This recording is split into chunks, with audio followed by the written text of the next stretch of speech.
नमस्कार, आप देख रहे हैं खबर फास्ट। मैं हूं आपके साथ शमशीर सिंह। हमारे इस खास कार्यक्रम में आपका स्वागत है।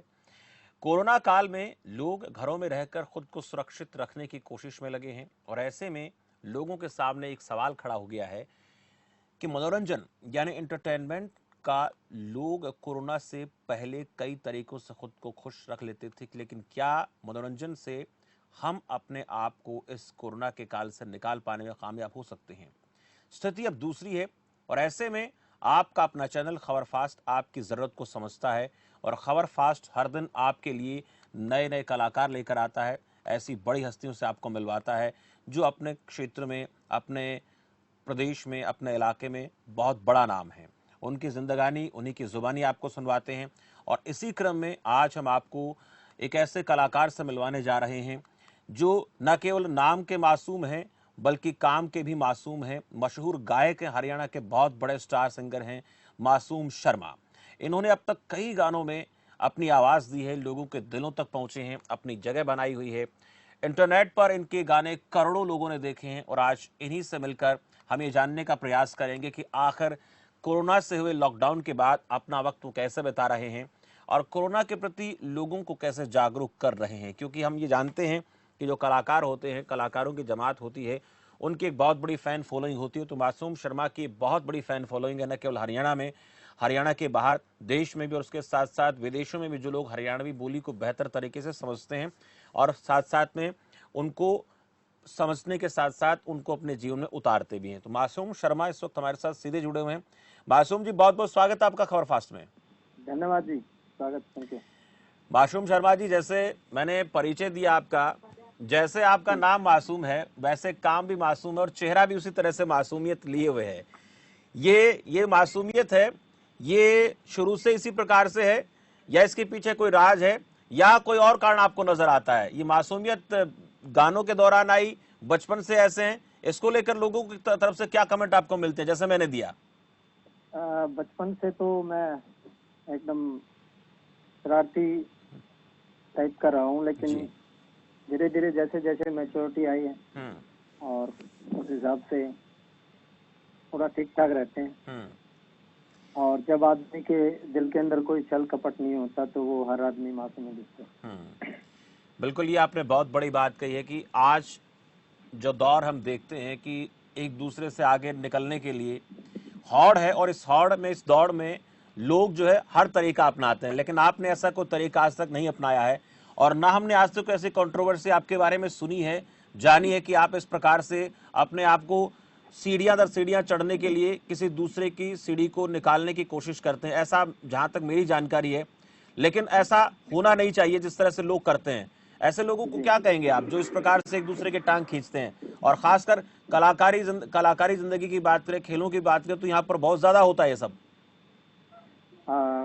देखो, कलाकार को एकदम सॉफ्ट रहना चाहिए और कलाकार ये कैसा होता है जो लोगों की फीलिंग्स, लोगों की भावनाएं जो है फील करके पर्दे पे दर्शाता है या अपनी आवाज के माध्यम से गानों में दर्शाता है। तो कलाकार को सॉफ्ट एकदम होना चाहिए, अच्छे दिल का होना चाहिए, तभी वो अच्छा कलाकार होता है। और मैंने तो खैर आज तक ऐसा कुछ किया नहीं है और जो लोग करते हैं मैं उनको कलाकार ही नहीं कहूँगा। जिनके दिल में छल कपट होता है तो वो कलाकार ही नहीं होते मेरे नजरिए से। यही छोटे भीम जैसा। जी। छोटे भीम का मतलब आप समझ गए मैं क्या कहना चाहता हूँ? बिल्कुल बिल्कुल समझ गया। तो जरूर हम चाहेंगे आपसे थोड़ा सा गुनगुना दें क्योंकि ये आजकल खूब सुर्खियों में छाया हुआ ये गाना और उसमें भी हमने देखा कि ये देखिए फीलिंग होती किसी व्यक्ति की कि आपके आइडिया चाहे किसी के मन में आए लेकिन वो फिट आप पर जाकर बैठता है कि मासूम के ऊपर ये एक्टिंग भी अच्छी लगेगी, गाना तो गाएंगे गाएंगे, उनकी आवाज तो इस प्रकार की है ही, लेकिन अगर ये रोल भी देंगे तो भी अच्छा लगेगा उनके ऊपर। जी, थोड़ा सा गुनगुना दीजिए, दर्शक इस बात का इंतजार कर रहे हैं। मासूम जी। छोटा भीम के लिरिक्स अभी मुझे ध्यान नहीं आ रहे सर, मैं थोड़ी देर में सुनाऊंगा। उसके अलावा मैं और कोई गाना सुना देता हूँ आपको। जी सुनाइए, स्वागत है। कितने सजाए थे ख्वाब तेरी गेल, 7 जन्म कलाऊं थी हिसाब तेरी गेल, एक झटके में टूटा तोड़ी कर गया यो दिल था के काथी पिल्ली गार का, गहना फूके ना लहू मैं तेरा तोड़ दूंगी मुंह, तने कटिए बना दिया मजाक मेरे प्यार का। क्या बात है, बहुत बहुत उम्दा मासूम जी। आपकी जिंदगी में ये जो दौर है, स्कूली जिंदगी, स्कूली दिनों में सब शुरू हुआ, गाने के प्रति रुझान आपका, कीर्तन रागनियां आप शुरू से गाते रहे, जी लेकिन हर किसी के जीवन में एक पहचान करने वाला होता है, उसको रास्ता बताने वाला होता है। तो मासूम भाई के बारे में हम जानना चाहें, किसने आपको ये कहा कि आपकी आवाज़ बड़ी अच्छी है, आप गाना गाइए, रागनी गाइए और इस फील्ड में आप जा सकते, अच्छा कर सकते हैं? स्कूली दिनों में अगर मैं पूछना चाहूँ तो किसी टीचर ने, बाल सभाएं स्कूली होती थी दिनों में स्कूलों में, शनिवार को स्कूलों में हम देखते थे, तो उस बाल सभा में हम जो गाते थे, गुनगुनाते थे, मौका मिल जाता जी था। जी स्कूली दिनों में हमारे मैं जुलाना में पढ़ता था हिंदू स्कूल में। तो उस वक्त हमारे एक टीचर हुआ करते थे मैथ के, नार सिंह जी थे, वो रिंढाणा गांव से। जी। तो वो रागनियों के बड़े शौकीन थे।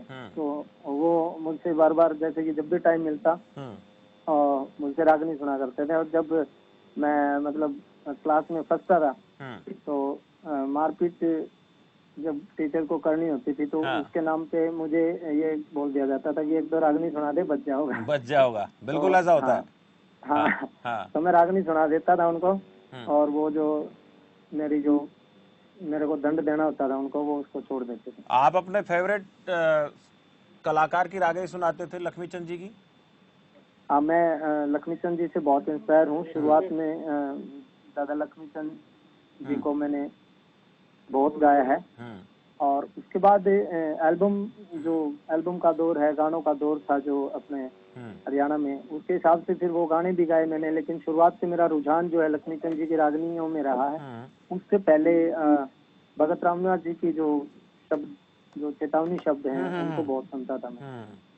भगत रामनिवास जी आज इस दुनिया में नहीं है, उनके हाँ जो गाए हुए भजन हैं अगर हम सुनते हैं तो मन में एक प्रेरणा जागती है और इस बिल्कुल दुनिया की हकीकत के बारे में हमें वो अवगत करा देते थे। अपनी आवाज़, उनकी आवाज़ भी एक यूनिक आवाज़ थी और उनके जो भजन हम सुनते हैं केवल हरियाणवी में नहीं बल्कि हिंदी में भी बहुत अच्छे तरीके से लोग उनको तरीके से समझ पाते थे।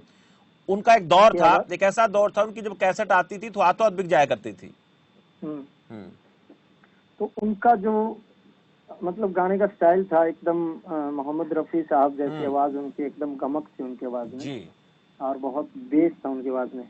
मुझे वो पर्सनली, अगर मैं सिंगर की बात करूं, एज ए सिंगर, तो मुझे भगत रामनाथ जी बहुत बहुत ज्यादा पसंद है। और जो वो शिक्षा पढ़ती थे, जो चेतावनी शब्द वो गाते थे, वो भी मुझे बहुत अच्छे लगते थे। एक अच्छा, भजन उनका गुनगुनाना बिल्कुल चाहूंगा, जी, स्वागत। सुनाता हूँ आपको। हाँ।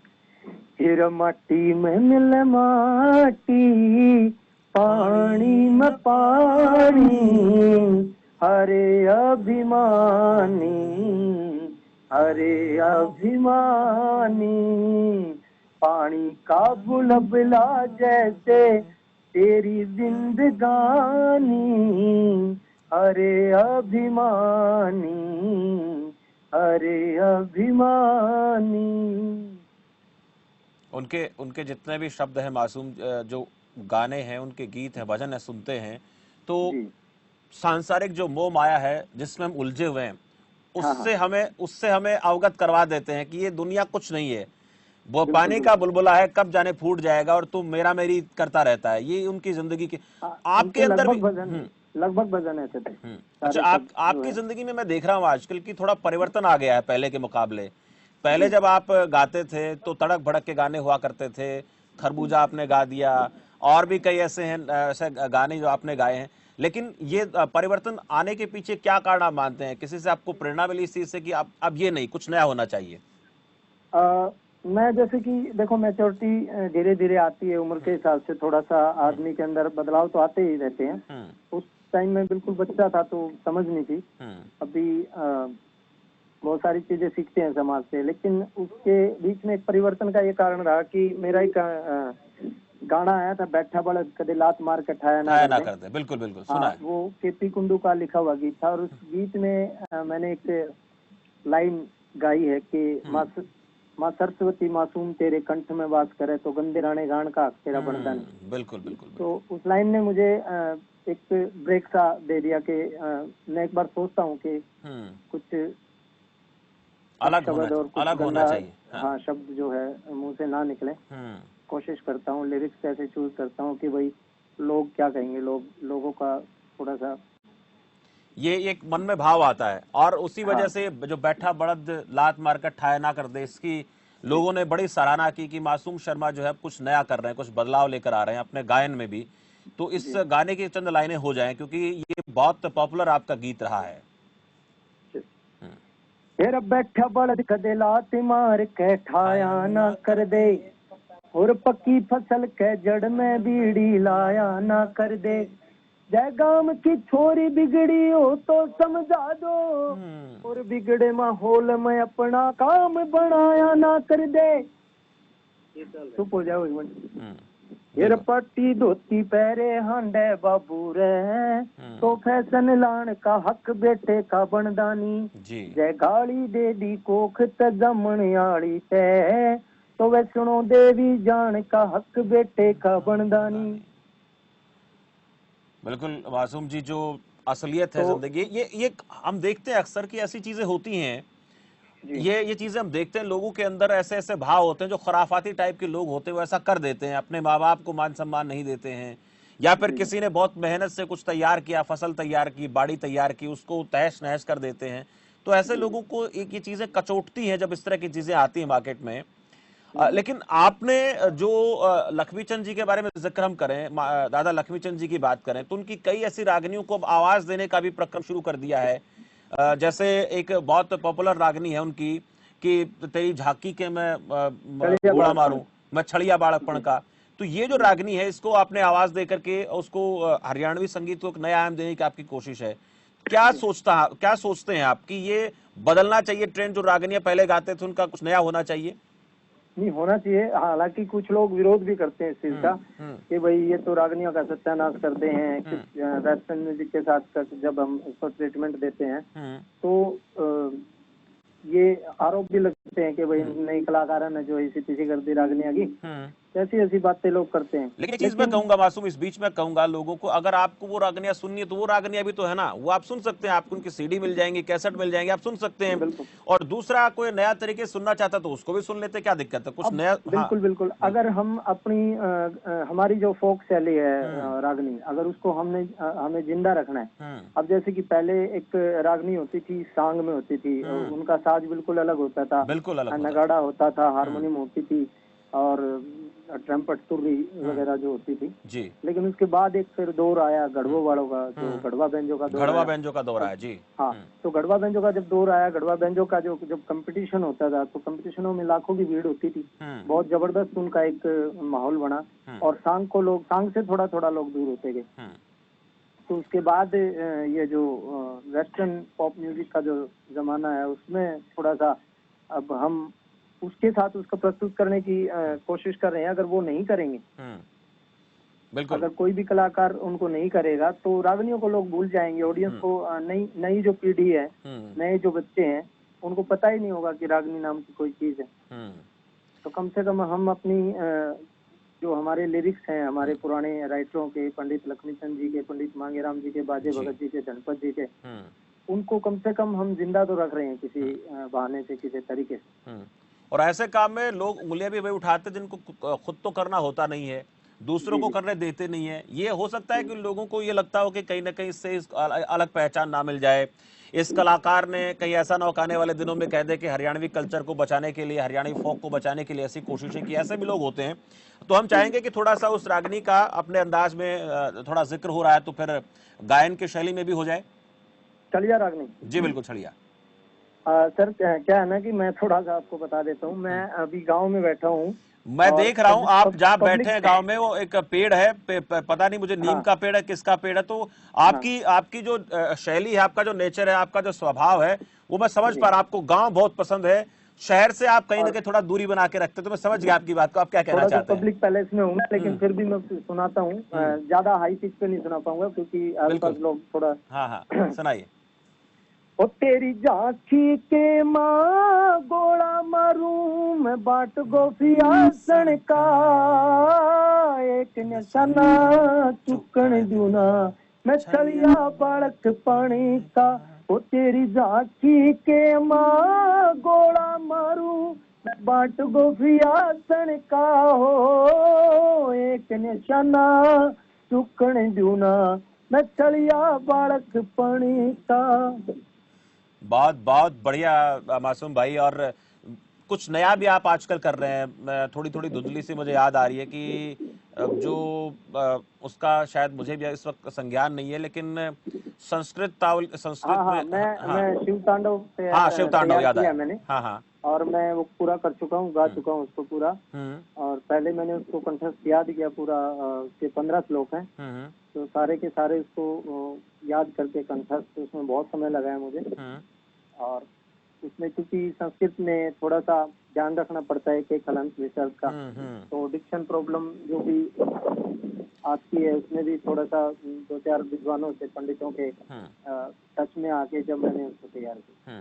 अच्छा, वो शिव तांडव जैसे आसान नहीं है उसको गाना। जैसे आपने कहा कि संस्कृत में अलंकार होते हैं, संस्कृत में हलंत आ गया, और वहाँ पे जब उसको हम गाना शुरू करते हैं तो फिर उसी तरीके का वो लय भी होनी चाहिए जो संस्कृत की है। तो उसमें ज्यादा कठिनाई कहाँ पर आपको नजर आती है? कौन सी चीज में ज्यादा दिक्कत नजर आती है? जब एक बड़े बड़े एक लाइन के अंदर एक बड़ा शब्द होता है, उसके अंदर कई बार ए आता है, र आता है, बहुत सी चीजें ऐसी आती है जिनको बहुत तरीके से समझना पड़ता है। इसके मेन प्रॉब्लम तो सर इसमें आती है, डिक्शन में आती है। उच्चारण जब हम ठीक से संस्कृत का नहीं कर पाते हैं तो शब्दों का अर्थ ही चेंज हो जाता है। जो कठिन चैलेंज आपने लिया, आपको लगता था कि मैं कर पाऊंगा? चुनौती तो बहुत बड़ी थी, क्योंकि संस्कृत का उच्चारण करना बड़े बड़े पंडित जो संस्कृत के वो भी नहीं कर पाते आसानी से। मैं जैसे कि मैंने YouTube पे देखा, बहुत बड़े बड़े कलाकारों ने गाया है, मुंबई के बहुत बड़े बड़े स्टारों ने गाया है, शंकर महादेवन जी ने भी गाया है, और कई कलाकारों ने गाया है। लेकिन मोस्टली मैंने ज्यादातर देखा जो शिव तांडव को मैंने सुना। एक मिनट थोड़ा सा जी। तो मोस्टली जो भी जितने कलाकारों ने उसको गाया है उसमें डिक्शन प्रॉब्लम है, कहीं ना कहीं हमें नजर आती है। मैं हालांकि पहले मुझे नहीं था पता उस चीज का, लेकिन बाद में जब मुझे पता चला कि जब मैं खुद को याद हुआ और खुद जब उस चीज पे पकड़ हुई, जब पता चला कि ये अब यहाँ से इसको गलत गा रखा है, यहाँ से इसको गलत गा रखा है। मैं आपको सुनाता हूँ थोड़ा सा। जी बिल्कुल, स्वागत, बिल्कुल बिल्कुल सुनना चाहेंगे। जटाटवी गल जल प्रवाह पावित स्थले गले वलंब्य लंबितांबुजंग तुंग मालिकां डम डम डम डम निनाद वड्डमर वयं चकार चंड तांडवं तनोतु न शिव शिवम। जटाकटाह संभ्रम भ्रमण निलिंप निर्जरी विलोल वीचि वल्लरी विराजमान मूर्धनि धग धग धग ज्वल ललाट पट्ट पावके किशोर चंद्रशेखरे रति प्रतिक्षणम मम। धराधरेन्द्र नंदिनी विलास बंधु बंधु रस दिगंत संतति प्रमोदमान मानसे कृपा कटाक्ष धोरणी निरुद्ध दुर्धरापदि कुचित दिगंबरे मनो विनोद में तु अस्तुनि। जटा भुजंग पिंगल स्फुरत फणा मणि प्रभा कदम्ब कुकुमद्रव प्रलिप्त दिग्बुधुमुखे मदांध सिंधुर स्फुरत प्रगुत्तरीय में दुरे मनो विनोद मद्भुतम विभर्त भूत भर्तरी। सहस्रोचन प्रभर्त शेष लेख शेखर प्रतून धूलि धोरणी विधूसरांग पीठभू भुजंग राजमालया निबद्ध जाति जूत के श्री चिराय जाय ताम चकोर बंधु शेखर। ललाट चतुर जल धनंजय स्फुलिंग बानी पीत पंच साय कम नमन निलिंप नायकम सुधा मयूख लेखया विराजमान शेखरम महाकपाली संपदे शिरो जटाल मस्तुना। ये बहुत लंबा है सर, अभी बहुत बहुत बढ़िया, बहुत उत्तम आप गा रहे हैं मासूम भाई। वाकई में आपने कमाल कर दिया है। अब अगर ये यही चीज संगीत में तैयार होकर, संगीतबद्ध होकर जब दर्शकों के सामने आएगी, श्रोताओं के सामने आएगी, वीडियो बनकर आएगा, तो कमाल हो जाएगा। बस इसकी कोशिश है सर, इसको ऑडियो इसका तैयार हो चुका है, जल्दी इसकी लॉकडाउन खुलने का वेट है, अच्छे से इसकी वीडियो शूट करके। अच्छा, म्यूजिक वगैरह सब सेट हो गया है? बिल्कुल, ऑडियो एकदम रेडी है।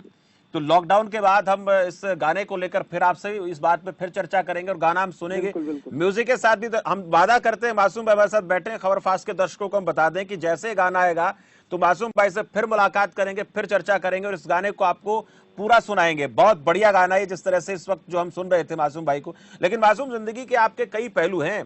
हमने सुना है थोड़ा थोड़ा आपके दिमाग में राजनीति का भी थोड़ी चसक है। आपने एक बहु प्रतिभा संपन्न कलाकार आप हैं, लेकिन ये राजनीति वाला ख्याल कहां से आया, ये भी सुना है हमने। राजनीति का सर मैंने आज से 5 साल पहले एक चुनाव लड़ा था, जिला परिषद का। 12 गांव का चुनाव था, उसमें मैं हार गया था। लेकिन मेरे दिमाग में ये है कि मैं एक तो आर्य समाज से बहुत जुड़ के रहा हूँ।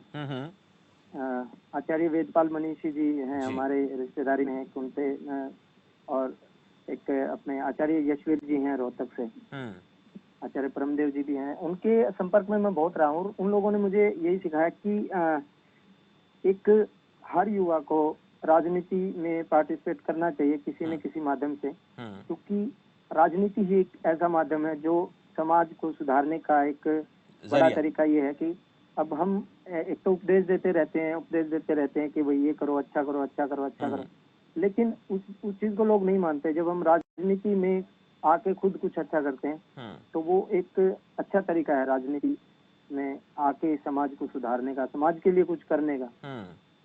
बहुत तो बढ़िया। थोड़ा सा है चशक मेरे दिमाग में। तो हम तो दुआ करेंगे कि आपकी सोच जिस तरह से है, वो सोच जो है वो राजनीति में, देखिए राजनीति में हम देख रहे हैं आजकल, देखिए किस तरह से कोरोना के इस काल में जबरदस्त तरीके की राजनीति हो रही है। आप उस पर नजर बना के रखते भी होंगे, तो ये सही नहीं नजर आता मेरे ख्याल से। तो ठीक है नहीं, आप क्या सोचते हैं इस तरह से? क्या मजदूरों के पलायन पर राजनीति होनी चाहिए, उनके रहने पर, खाने पर, पीने पर? ये बहुत गलत है राजनीति में, इसको दूर करना चाहिए। अब मैं देखता हूँ सर, जो कोरोना में लोग इतने दुखी हो रखे हैं। हम एक बार आ रहे थे, रोहतक से मैं आ रहा था लॉकडाउन के दौरान, तो देखा मैंने बनभोरी से लोग, बिहार के लोग जो बनभोरी मेले में अपना वो बेचारे मेले में जो लगाते हैं दुकान छोटी छोटी, वो लोग वापस आ रहे थे, तो बहुत दुखी थे। बच्चे भी उनके साथ हैं, उनका सामान भी उनके साथ है बहुत जो। लेकिन क्या करते हैं कुछ लोग, कुछ राजनीति लोग, कुछ कलाकार भी ऐसा करते हैं कि उनको खाना खिलाते हैं, खाना खिला के फिर उसको खाना खिलाते हैं, वीडियो बनाते हैं। 10 लोगों को खाना खिलाते हैं, फिर उसकी वीडियो बनाते हैं, उसको सोशल मीडिया पे पोस्ट करते हैं। अब पीछे एक वीडियो टिकटॉक पे मैं देख रहा था कि वो बोल रहे थे कि भाई कोई खाना देने के लिए किसी के घर पे जाते हैं, तो वो बोलते हैं कि भाई हमें नहीं खाना चाहिए, तो अंदर से आवाज आती है, बेटा हमें तो खाने की जरूरत थी, तुमने मना क्यों कर दिया? बोले वो साथ में फोटो भी ले रहे थे। तो ऐसा नहीं करना चाहिए। अगर हम कोई सामाजिक कार्य कर रहे हैं, कोई दान दे रहे हैं, तो दान तो गुप्त दान ही होता है। उसको एकदम सोशल करते हैं, हम वीडियो बनाते हैं, शोशेबाजी करते हैं, वो अपनी पब्लिसिटी के लिए करते हैं। वो मेरे नजरिए से इस तरीके के मुद्दों पे ना राजनीति करनी चाहिए, ना उसको दिखाना चाहिए कि हम कुछ कर रहे हैं। अगर आप हेल्प कर रहे हो तो एक अपने तरीके से अपने दिल की फीलिंग के साथ करो, नहीं तो अगर हमें दिखाने के लिए ही करना है तो फिर वो बात अलग है।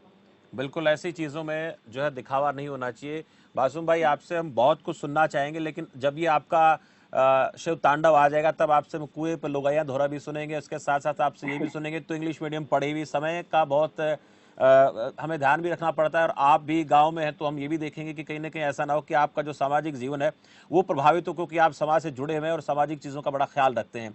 लेकिन चलते चलते एक मैसेज हम चाहेंगे आपसे, कोरोना संकट में लोगों को अपनी तरफ से क्या आप कहना चाहेंगे? और वो अगर आप गाने के तरीके से कहें तो बहुत बढ़िया होगा, नहीं तो आप अपने तरीके से मैसेज दे सकते हैं दर्शकों को।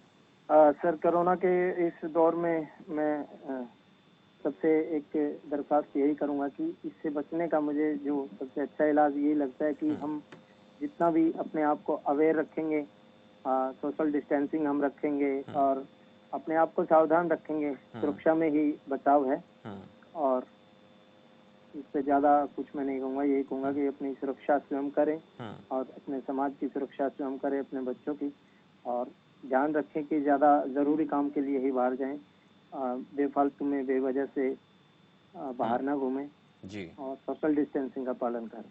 जी मासूम भाई, बहुत अच्छा लगा आपसे बातचीत करके, और हम ये हमारी ये दुआ है मासूम जी कि आप इसी तरह से मासूम बने रहें, अपने संस्कारों से, अपने कल्चर से, अपने प्रदेश से, अपने ग्रामीण अंचल से। वो भाव आप में जैसे हैं वो आज भी हैं और आने वाले दिनों में बने रहें, क्योंकि अगर ऐसे हम रहते हैं तो फिर हम नेचुरल रहते हैं, और प्राकृतिक लोग जो होते हैं कभी बनावटी होते नहीं है। बहुत बहुत शुक्रिया मासूम भाई। थैंक यू भाई। तो मासूम शर्मा से आप बात सुन रहे थे कि जैसे वो चेहरे से मासूम है उसी तरीके से उनके काम भी मासूम हैं। बचपन में सभी लोग शरारतें करते, इसमें कोई दोया नहीं है, लेकिन वो जब भी उनको ये एहसास हुआ कि जो वो गा रहे हैं उस गाने के तरीके को बदला जाए, नया परिवर्तन लेकर आया जाए, जैसे उनको समझ विकसित हुई कि सरस्वती हमारे गले में विराजमान होती है, तो सरस्वती से हम कुछ भी गलत न गवाएं। अगर ऐसा करते हैं तो फिर हम सरस्वती का अपमान करते हैं। तो उन्होंने इस चीज़ को समझा है और आने वाले दिनों में वो बहुत कुछ ऐसा करने वाले हैं जो हरियाणा के साथ साथ हिंदुस्तान के लिए भी रिकॉर्ड तोड़ होने वाला है। क्योंकि शिव तांडव की जो बात हुई वो वाकई में बहुत आसान नहीं है किसी के लिए गाना, और अगर वो उसको आवाज दे चुके हैं, इसके साथ साथ संगीतबद्ध हो चुका है, लेकिन वीडियो उसका जल्द लॉन्च होगा तो तब एक बार फिर से हम आपको सुनवाएंगे और मासूम भाई से मुलाकात करेंगे। फिलहाल इस चर्चा में इतना ही। मुझे दीजिए इजाजत और आप देखते रहिए खबर फास्ट। नमस्कार।